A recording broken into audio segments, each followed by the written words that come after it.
حاضرین، آپ نے آیت کریمہ کے ترجمے میں ملاحظہ فرمایا کہ اللہ رب العالمین نے ان دونوں آیتوں کے اندر کئی باتوں کا حکم دیا ہے۔ اللہ رب العالمین نے فرمایا کہ جب جمعہ کے لیے اذان دے دی جائے تو ایسی صورت میں مسجد کی طرف بھاگے چلے آؤ، اللہ رب العالمین کی ذکر کی طرف بھاگے چلے آؤ، جلدی کرو۔ اذان ہونے کے بعد گھر میں بیٹھنا، اذان ہونے کے بعد آفس میں بیٹھنا، اذان ہونے کے بعد دکان میں بیٹھنا، یہ منع ہے، یہ حرام ہے۔ اس کے بعد اللہ رب العالمین نے ارشاد فرمایا وَذَرُوا الْبَيْعَ، کاروبار کو چھوڑ دو۔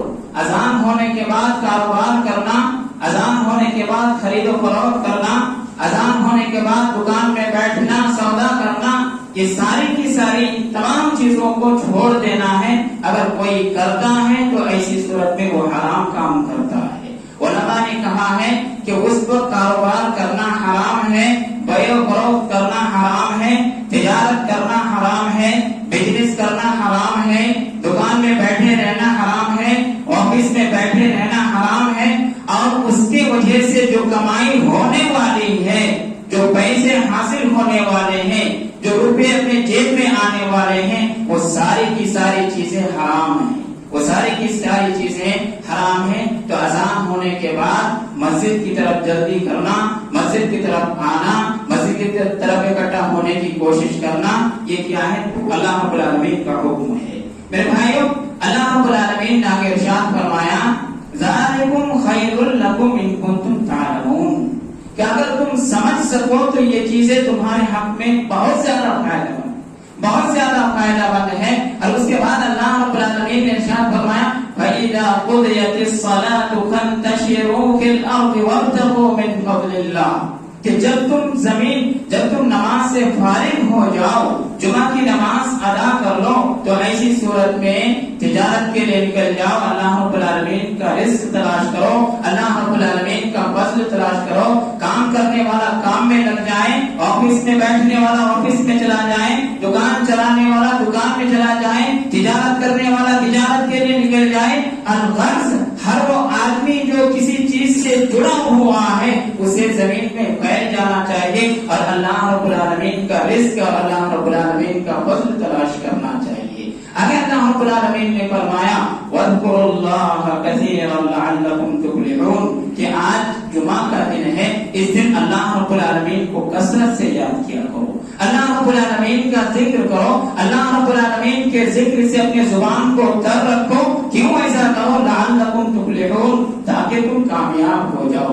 معلوم یہ ہوا کہ اللہ رب العالمین نے ان دونوں آیت کریمہ کے اندر موٹی موٹی 4 باتوں کا حکم دیا۔ میرے بھائیوں، جمعہ کے حوالے سے آپ نے بہت ساری باتیں سنی ہیں۔ پہلے نبی صلی اللہ علیہ وسلم نے ارشاد فرمایا کہ جمعہ کا دن وہ دن ہے جو تمام دنوں میں سب سے بہترین دن ہے۔ پہلے نبی صلی اللہ علیہ وسلم نے ارشاد فرمایا کہ جمعہ کا دن وہ دن ہے جو تمام دنوں میں سید ہے، تمام دنوں کا سردار ہے۔ پہلے نبی صلی اللہ علیہ وسلم نے ارشاد فرمایا کہ جمعہ کا دن وہ دن ہے جو تمہارے دنوں میں تمام دنوں میں سب سے افضل، سب سے فضیلت والا، سب سے زیادہ عظمت والا، سب سے زیادہ برکت والا دن ہے۔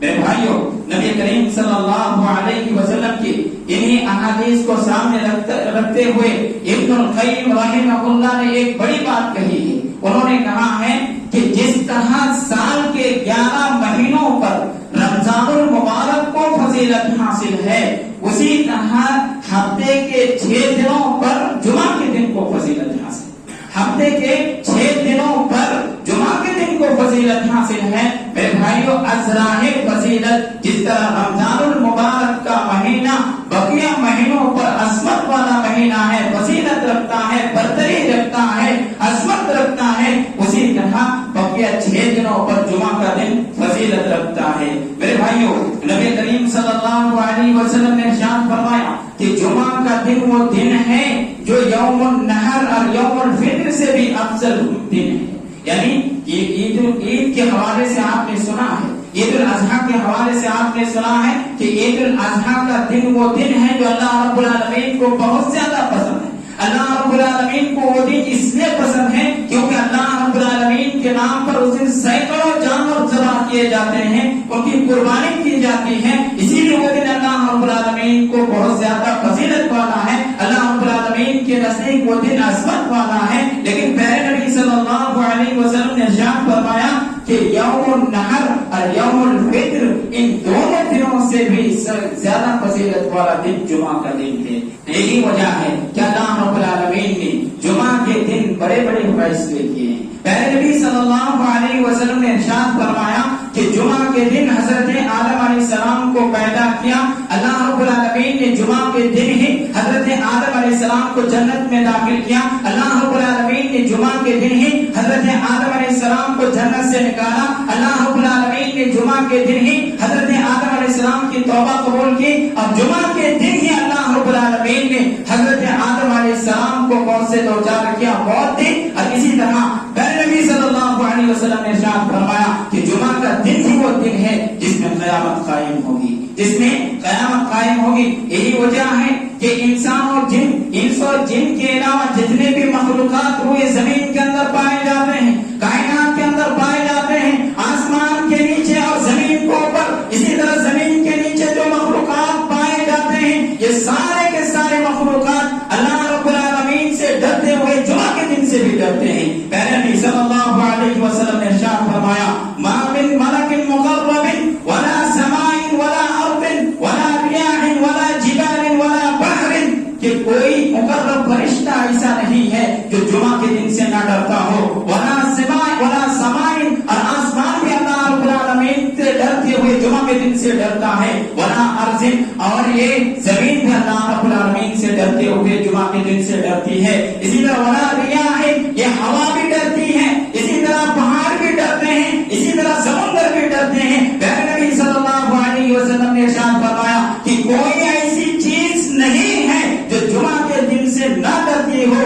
یہ کوئی انسان اور جن, کوئی اگر نہیں ڈرتا ہے تو کون ہے؟ کوئی انسان ہے. کوئی انسان ہے, انسان صرف نہیں ڈرتا ہے. جمعہ کے دن فجر کی نماز چھوڑے وہ سویا رہتا ہے, بستر پر پڑا رہتا ہے, اسی طرح نیند کے آغوش میں رہتا ہے, اس کو کوئی فکر نہیں. دنیا کی ساری مخلوقات, دنیا کے سارے جاندار اللہ رب العالمین سے ڈرتے ہیں, جمعہ کے دن سے ڈرتے ہیں. کہ پہلے نبی صلی اللہ علیہ وسلم نے ارشاد فرمایا ہے کہ جمعہ کے دن ہی قیامت قائم ہونے والی ہے. کہیں ایسا نہ ہو کہ وہ دن آج کا دن ہو, وہ دن آج کا دن ہو. لیکن یہ انسان یہ سمجھنے والی ذات نہیں ہے, یہ انسان سمجھنے والی مخلوق نہیں ہے. یہی وجہ ہے کہ اللہ رب العالمین نے قرآن کریم کے اندر اس کا تذکرہ فرمایا یہ انسان بڑا ہی نادان ہے, ظلومن جہولا, بڑا ہی نادان ہے, سمجھ نہیں ہے. میرے بھائیو اس کو سمجھنے کی ضرورت ہے.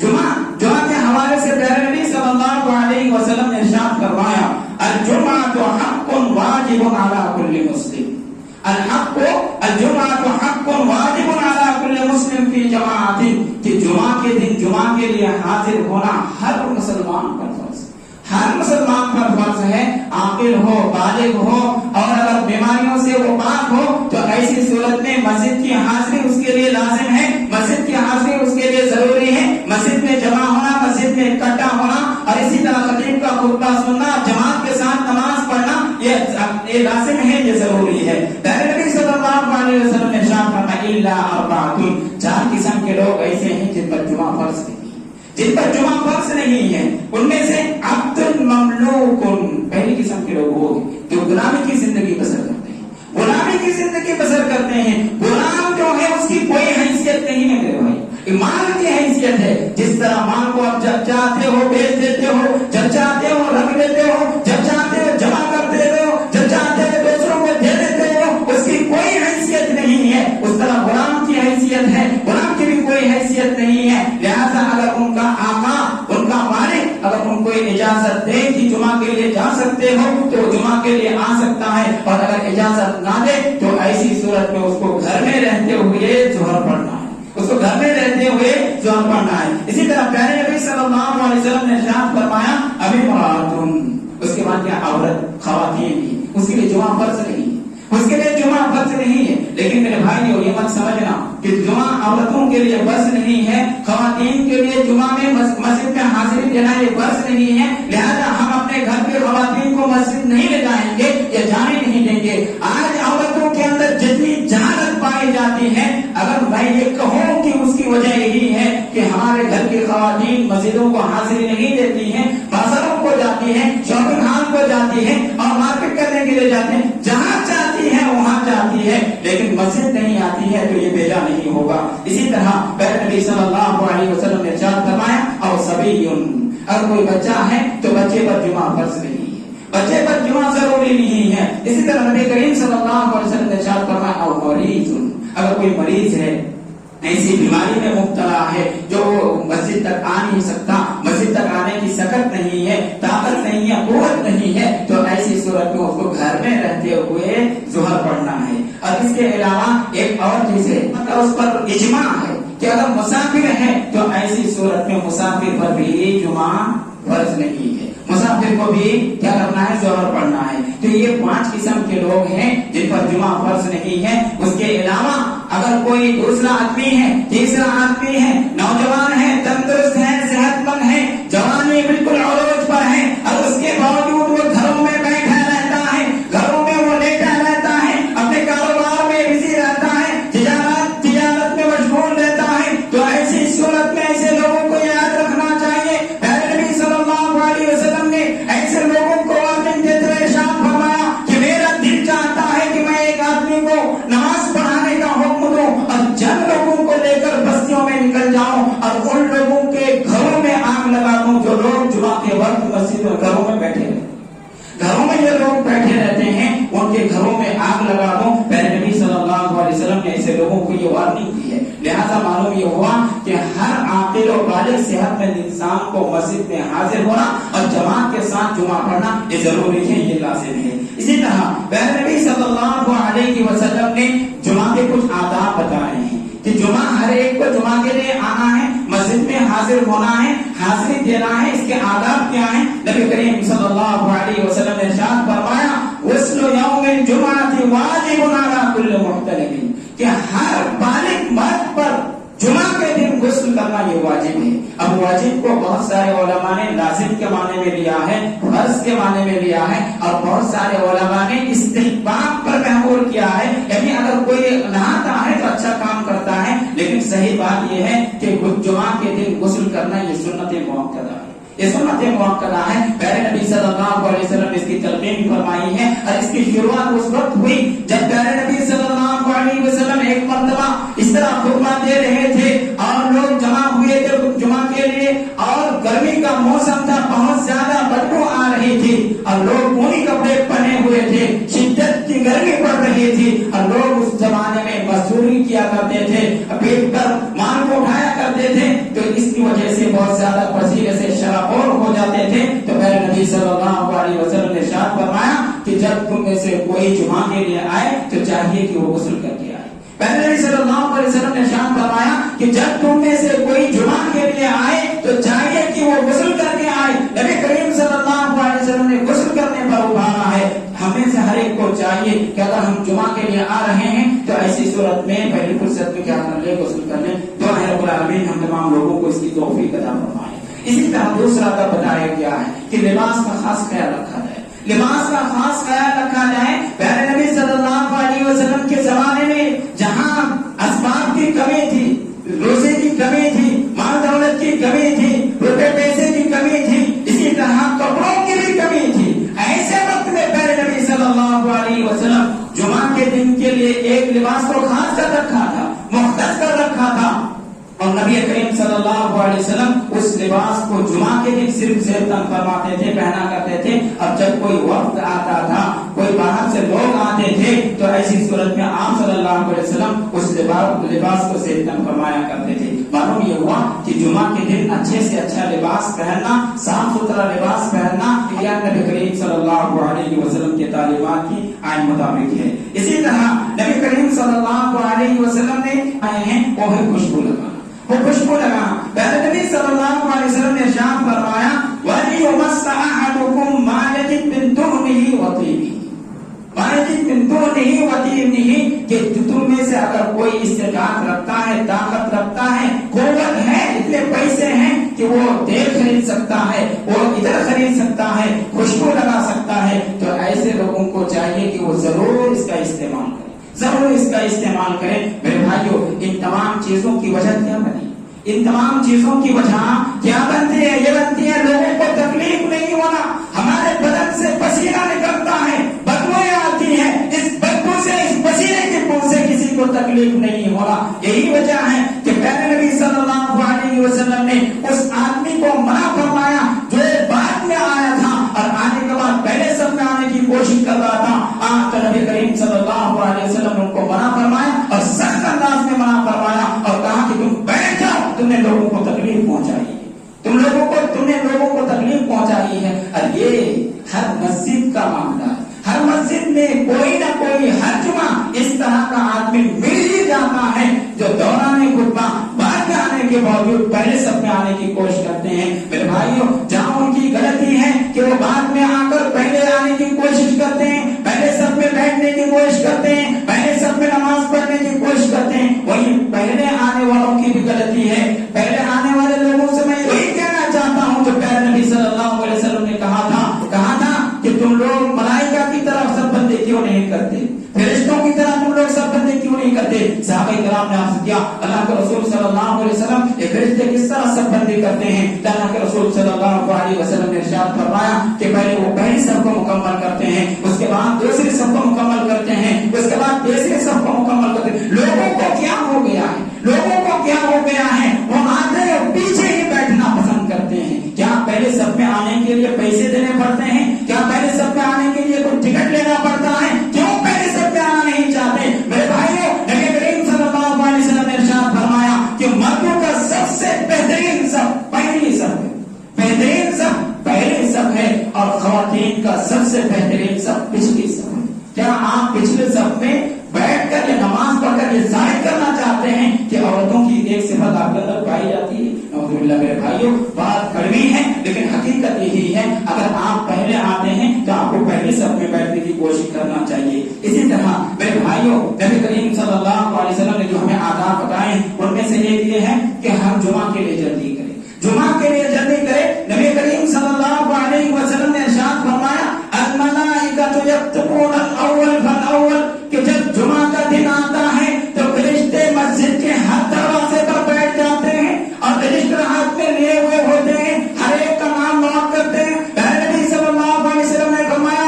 جو پہلے آتا ہے ان کا نام نوٹ کیا جاتا ہے اور ان کے حق میں ایک اونٹ قربانی کرنے کا ثواب لکھا جاتا ہے۔ اس کے بعد جو آدمی آتا ہے اس کو ایک گائے قربانی کرنے کا ثواب دیا جاتا ہے۔ اس کے بعد جو آدمی آتا ہے اس کو ایک دھلا قربانی کرنے کا ثواب دیا جاتا ہے۔ اس کے بعد جو آتا ہے اس کو ایک مرغی قربانی کرنے کا ثواب دیا جاتا ہے۔ اس کے بعد جو آتا ہے اس کو ایک انڈا اللہ رب العالمین کے راستے میں صدقہ کرنے کے برابر اجر و ثواب دیا جاتا ہے۔ میرے بھائیوں، ضرورت اس بات کی ہے کہ جب ہم جمعہ کا دن آئے تو ہم ساری چیزوں کو بالائے طاق رکھ کر جمعہ کی تیاری کریں۔ پہلے نبی صلی اللہ علیہ وسلم کا امام تھا، صبح سے آپ جمعہ کی تیاری شروع کر دیتے تھے، کپڑوں کو دھونا، کپڑوں کو صاف کرنا، نہانا، اسی طرح ناخن وغیرہ کاٹنا، باہر موچ وغیرہ تراشنا، یہ نبی کریم صلی اللہ علیہ وسلم کی سنت ہے۔ نبی کریم صلی اللہ علیہ وسلم جمعہ کے لیے اس طرح کی خاص تیاریاں کیا کرتے تھے۔ ضرورت اس بات کی ہے ہم بھی اس کی ان چیزوں کا خیال رکھیں۔ اسی طرح پہلے نبی صلی اللہ علیہ وسلم نے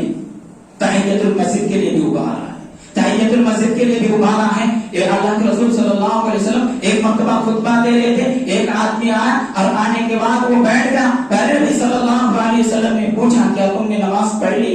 تم نے نماز پڑھ لی؟ تو اس آدمی نے کہا نہیں، اس آدمی نے کہا نہیں۔ اللہ کے رسول صلی اللہ علیہ وسلم نے ارشاد فرمایا 2 ہلکی رکعتیں پڑھ لو، 2 ہلکی رکعتیں پڑھ لو۔ اس سے معلوم ہوتا ہے کہ اگر کوئی خطبہ شروع ہونے سے پہلے آتا ہے تو وہ اس کے اختیار میں ہے، جتنا وہ چاہے سنت پڑھ لے۔ 2 رکعت پڑھنا چاہتے 2 رکعت پڑھ لے، 4 رکعت پڑھنا چاہتے 4 رکعت پڑھ لے، 6 رکعت پڑھنا چاہتے 6 رکعت پڑھ لے، 8 رکعت پڑھنا چاہتے 8 رکعت پڑھ لے۔ حد نہیں ہے، حد بندی نہیں کی گئی ہے، جتنا آپ کو وقت ملا ہے اس حساب سے آپ پڑھ لیجیے۔ لیکن اگر خطبہ شروع ہونے کے بعد آپ آئے ہیں تو ایسی صورت میں آپ کو بیٹھنا نہیں ہے، بلکہ 2 ہلکی رکعتیں پڑھ کے بیٹھنا ہے۔